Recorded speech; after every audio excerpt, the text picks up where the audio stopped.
Seems to be that we have some pretty violent readings this morning. In the first reading, we hear about Joseph and his brothers. His brothers are super jealous of him and his ability to interpret dreams, and he's the favorite son. And they are so jealous of him that they actually want to kill him. And instead, they just settle for selling him into slavery. I'm not sure that's much better, but at least he's alive.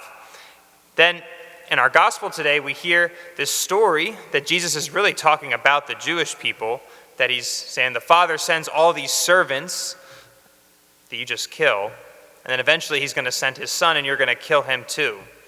Of course, he's referring to the prophets that over in the Old Testament, he sent them so many prophets, and what did they do? They killed them, they rejected them, they exiled them. They didn't listen to God's messengers, and then God eventually sends the greatest of all messengers, himself, his son, and they're going to reject him too. Very violent kind of readings and imagery today, but we also know that's not the end of the story for either of these. What happens with Joseph? He's sold into slavery, becomes Pharaoh's right-hand man, and then when the famine hits, Joseph's family is able to come over to Egypt, and he feeds them, he saves them.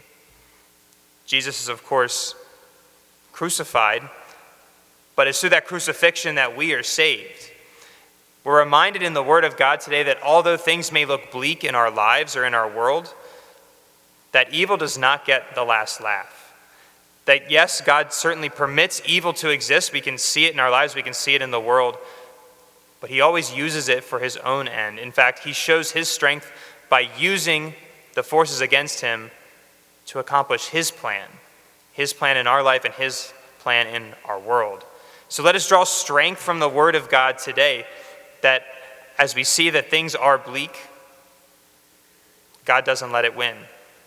In fact, God is always victorious. So let us entrust our pains, our sufferings, our lives to him, and trust that somehow, in some way, even if we don't get to see the fruits of it, God's will always be done, and his way is always the best.